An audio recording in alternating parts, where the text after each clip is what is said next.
وہ بہت serious issue ہے. یہ جو گجرات کے 4 نوجوان جن میں سے اٹلی میں سے آئے ہوئے تھے, ان کے ساتھ جو واقعہ رونما ہوا, تو چوتھے روز جا کر گھر والوں کو پتہ چلا کہ ہمارا بچوں سے رابطہ نہیں ہو رہا, اور پھر 10 دن گزر گئے. اور آپ اندازہ لگائیں کہ وہ 4 نوجوانوں میں سے ایک جس کی ڈیڈ باڈی گاڑی کے باہر پڑی ہوئی تھی, وہ یہی اشارہ کرتی ہے کہ وہ زندہ صحیح سلامت گاڑی سے خود نکل کر باہر آیا تھا. لیکن چونکہ وہاں پر اگر کسی ویسے صحت مند انسان کو 2 دن 3 دن 4 دن کھانا پانی نہیں ملے گا تو وہ مر جائے گا, اس کی ڈیتھ ہو جائے گی, تو وہ تو پھر بھی زخمی حالت میں ہوگا.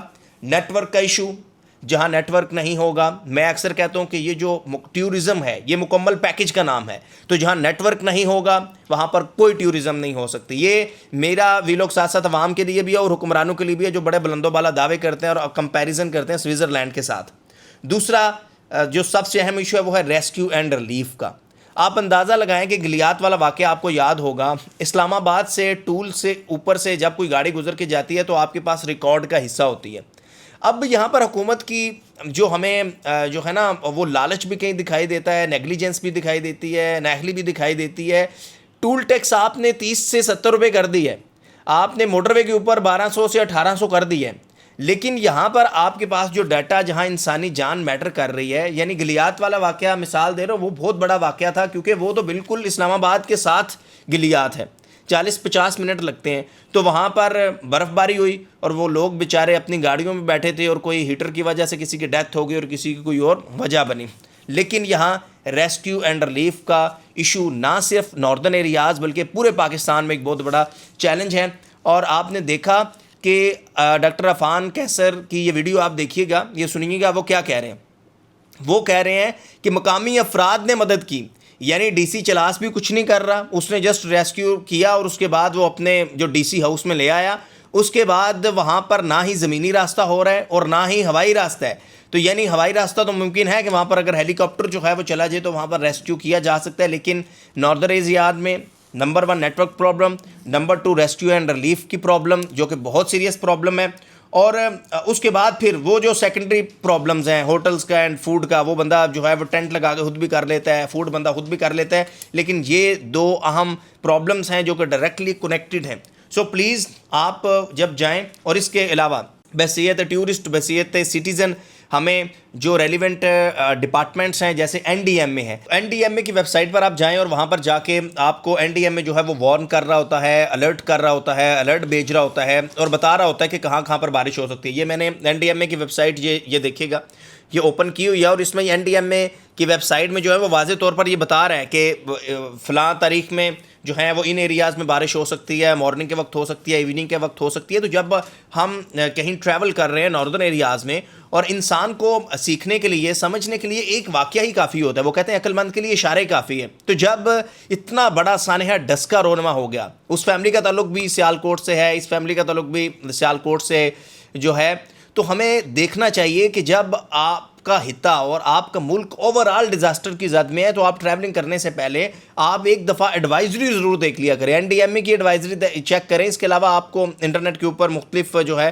وہ ریلیونٹ جو ڈپارٹمنٹس ہیں وہ آپ کو بتا رہے ہوتے ہیں, تو آپ ان کی ایک دفعہ ایڈوائزری چیک کریں.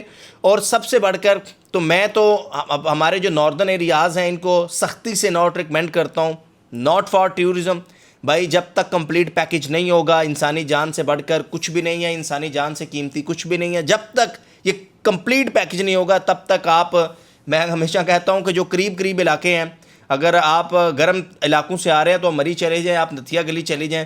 لیکن پھر اگین کہ I am really appreciate to locals of Chilas, locals of northern areas کہ جو مدد کر رہے ہیں, وہ لوگ جو وہاں پر پھنسے ہوئے ہیں, وہ لوگ جو ان کی اپنی مدد آپ کے ریسکیو ریلیف میں ان کی مدد کر رہے ہیں. And it's very shame for the government, for the local administration اور overall for the tourism department. اور گورنمنٹ کو بھی چاہیے کہ وہ بلند و بالا دعوے کرنے سے پہلے ایک دفعہ کھلی آنکھوں کے ساتھ حقیقت پر مبنی جو ہے وہ دیکھا کرے کہ آخر ہماری ٹیورزم جو ہے وہ تبھی بڑھ سکتی ہے جب آپ ریسکیو ریلیف اور بیسک فیسلٹیز دیں گے, ادروائز یہ باتیں رہیں گی اور اسی طرح لوگ مرتے رہیں گے. سو پلیز آپ لوگ اگر دیکھ رہے ہیں اور اگر آپ پلان کر رہے ہیں, اور میں اپنے اس ویلوگ سے یہی سمجھتا ہوں کہ اگر ایک شخص بھی آپ میں سے کوئی ایک بھی دیکھ کر جو ہے اس کی زندگی بچ سکتی ہے تو میرے لیے یہی کافی ہوگا.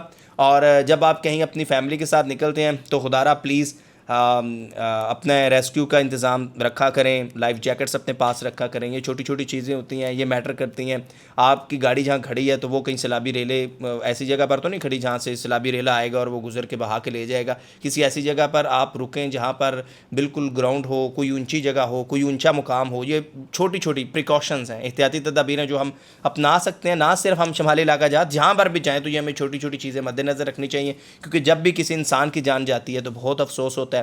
اور حکومت کے اوپر جو ہے وہ ہم کوئی امید نہیں کر سکتے, کیونکہ حکومت کی پرائرٹیز ہی کچھ اور ہیں. لیکن ویری انفارچونیٹ جب اتنی بڑی لٹریٹ فیملی, ڈاکٹر فہد اسلام, ان کے بھائی سعد اسلام کی جو فیملی ہے, اور ڈاکٹر فہد اسلام اس دنیا میں نہیں رہے, ان کی اہلیہ اس دنیا میں نہیں رہیں, تو بہت انفارچونیٹ ہے. ہمارے پاس پہلے سے ہی جو ہے وہ ذہین لوگ, قابل لوگ کم ہیں, اور اگر اس طرح وہ ڈیزاسٹر کی نظر ہوتے رہیں گے تو پاکستان کا مستقبل کیا ہوگا. اٹس ویری انفارچونیٹ, یہ سوچنے والی بات ہے. اور پلیز خدارہ جب بھی کہیں ٹریول کریں پہلے ایڈوائزری ضرور چیک کر لیں, اینڈ حکومت کے لیے, خدا کے لیے کچھ کریں. کچھ نہیں کر سکتے تو بڑا اچھا ایک شعر ہے, کرسی ہے تمہارا جنازہ تو نہیں ہے, کچھ کر نہیں سکتے تو اتر کیوں نہیں جاتے. تو اگر کچھ کر نہیں سکتے تو آپ اتر جائیں, کسی ایسے شخص کو آنے دیں جو کچھ کر سکتے. Thank you very much for watching. اپنے میزبان زبان سے کو جا دیجیے. اللہ حافظ.